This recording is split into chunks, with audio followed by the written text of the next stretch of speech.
आइए जनाब, आदाब अर्ज है। आप क्या तनावुल करना पसंद फरमाएंगे? अरे चच्चा मियाँ, आप भी बैठ के वीडियो देखिए जनाब। आपके लिए मैं ताज़ा रिव्यू लेके आई हूँ, उम्मीद है आपको पसंद आएगा। अपनी जोजा को भी साथ बिठाएं और अपने खालूजाद बहनोई को भी चरपाई के भाईजानब तशरीफ रखवा लें। मैं अभी मुलाजिम से कह के आप जनाब के लिए रूह अफ़ज़ा में कुल्फी की अमेजिश करके आपको पिलवाती हूँ। आराम से लाइक का बटन भी दबा दीजिए जनाब। नमाज की टोपी, तस्बीह, सुरमा और कंधों पे डालने वाला रुमाल भी पहन लीजिए, क्योंकि हम पाकिस्तानी हैं और जनाब हम यूं ही कपड़े पहनते।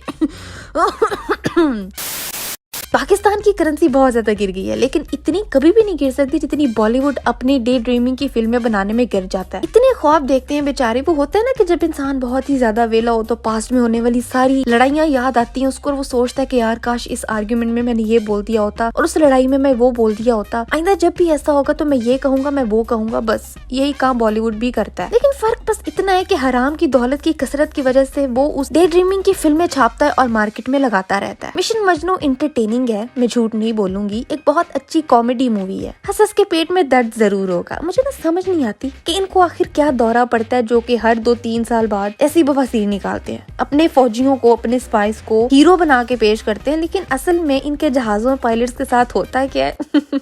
ये हम सबको पता है। मुझे पूरी उम्मीद है ये लोग कुछ सालों बाद अभिनंदन पर मूवी बनाएंगे और उसमें दिखाएंगे कि कैसे एक इंडियन बहादुर फौजी ने अकेले जहाज में माचिस और पेट्रोल रखा, पूरे पाकिस्तान पर ऊपर से पेट्रोल फेंका, जहाज में बैठे बैठे और एक माचिस की तीली जला के नीचे फेंक दी और पाकिस्तान को तबाहो बर्बाद करके वापस आ गया। देखो, पाकिस्तान को तबाहो बर्बाद अगर कोई कर सकता है तो वो हम खुद पाकिस्तानी हैं और ये काम हम खुद कर रहे हैं, तो तुम अपने काम से काम रखो। खैर, मिशन मजनू का मेन कैरेक्टर ये वाला एक्टर है जिसका मुझे नाम नहीं पता, लेकिन फिल्म में इसका नाम तारिक है। ये जासूस बन के पाकिस्तान आता है। फिल्म के पहले सीन में दिखाते हैं कि अजानें हो रही हैं और अजान के चलते भी मुसलमान नमाज पढ़ के सलाम फेर लेते हैं। जिस अपने जासूस पे तुम लोगों ने फिल्म बनाई है, उस जासूस ने तुम्हें ये नहीं बताया कि अजान के बाद इंतजार होता है, मस्जिद में सब जमा होते हैं, नमाजी वुजू करते हैं, नमाज पढ़ते हैं और आखिर में सलाम फेरते हैं। चलती हुई अजान में सलाम फेरने की क्या तुक है, ये बताओ मुझे जरा। जाहिलो, थोड़ा तो रियलिस्टिक बनाने की कोशिश करते हैं। इनका जासूस तारिक मुसलमान बनने की एक्टिंग करता है और दर्जी की दुकान में जॉब करता है, और जॉब लेने के लिए वो ऐसे तरले मिन्नतें करता है जैसे भीख मांग रहा हो कि काम दिला दो, काम दिला दो। असल में पाकिस्तान में दर्जी ऐसे एटीट्यूड में रहते हैं कि आम बंदे को वो मुंह भी नहीं लगाते। अगर कोई प्रोफेशनल दर्जी पाकिस्तान में पाया जाता है तो खवातीन अपने कपड़े लेके उसके अराउंड मक्खियों की तरह भिन भिनाती हैं कि भाई please suit C they,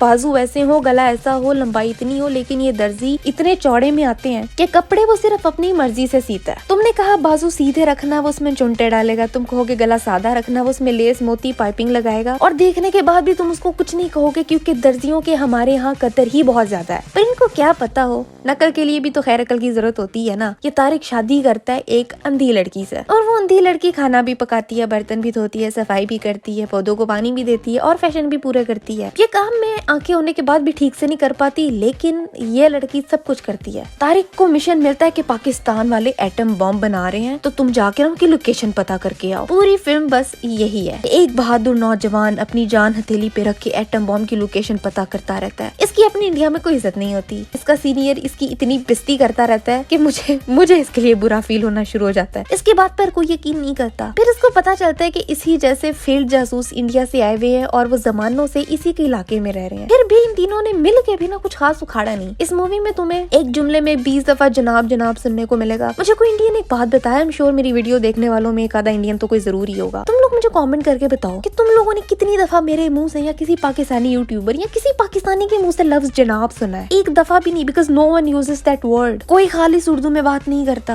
in fact यहाँ तो उर्दू की टांगे तोड़ी जा रही है आजकल के दौर में। मैंने क्या करा, आ जाइयो, चले जाइयो, दरख्त के नीचे मत बैठियो। खैर, फिर इस मूवी में ये भी दिखाया जाता है कि पाकिस्तानी पुलिस और आर्मी जो असलहे से लेस होती है उनको गोलियां चलानी नहीं आती। कोई 20-30 आर्मी के बंदे जो गन से मुसलसल इस पर गोलियां चला रहे होते हैं, उनमें से एक भी गोली इसको नहीं लगती और ये अकेला सबसे मुकाबला कर रहा होता है। फिर पता चलता है कि जिस मौलवी ने इसका निकाह पढ़वाया होता है वो तो खुद जासूस होता है और हिंदू होता है। इसका मतलब निकाह हुआ ही नहीं होता और वो बेचारी इसकी बीवी ज़िना की जिंदगी गुजार रही होती है। लेकिन इनके नजदीक ये तारिक की सच्ची मोहब्बत होती है, तो इस इशू को हंस के टाल दिया जाता है। मूवी की समरी ये है कि पाकिस्तान आर्मी के जो जवान है, जो कि सालों की सख्त ट्रेनिंग के बाद ड्यूटीज पर आते हैं, उन्हें कुछ भी नहीं आता और उनको कोई भी लोटे की शक्ल वाला लूजर पागल बना के जा सकता है। फिर तारिक को एटम बम की लोकेशन मिल जाती है और बस दैट्स इट। मैं कहती हूँ इतनी मेहनत करने की क्या जरूरत थी, फिर भी पाकिस्तान ने एटम बम तो बना ही लिया ना, कौन सा तुम लोग कुछ उखाड़ सके हो लूजर्स। ये थी कहानी, ये थी फिल्म। आखिर में हैप्पी एंडिंग ये होती है कि तारिक को मार दिया जाता है, लेकिन वो भी कुछ 600 गोलियां खाने के बाद मरता है। ऑफ कोर्स हीरो है ना, एक गोली से थोड़ी मरेगा वो। बाकी बहुत ही अच्छी कॉमेडी मूवी थी, किसी दिन हंसने का दिल चाहे तो इसको देख लेना, लेकिन देखो इसके लिए अपने हलाल की कमाई से नेटफ्लिक्स की सब्सक्रिप्शन खरीदने की जरूरत बिल्कुल भी नहीं है। It's not worth your $10। इसके ट्रेलर का रिव्यू मैंने इसीलिए नहीं दिया था क्योंकि मैं मूवी का वेट कर रही थी और मूवी देखने के बाद मेरा रिव्यू ये है। ये तो टट्टी है। खैर अगर ये वीडियो को इंडियन देख रहा है तो नो हार्ड फीलिंग्स, मुझे इंडियन अवाम से कोई इशू नहीं है, बट जो इस तरह की मूवीज बनती है मेरा दिमाग खराब हो जाता है, बहुत हंसी आती है मुझे, बिल्कुल भी एक्यूरेट नहीं होती। खैर तुम लोग बताओ तुम्हारी क्या राय है इसके बारे में, क्या तुमने इस फिल्म को देखा है, और अगर देखा है तो तुम्हें कहाँ पे सबसे ज्यादा हंसी आई और कहाँ पे सबसे ज्यादा क्रिंज फील हुआ,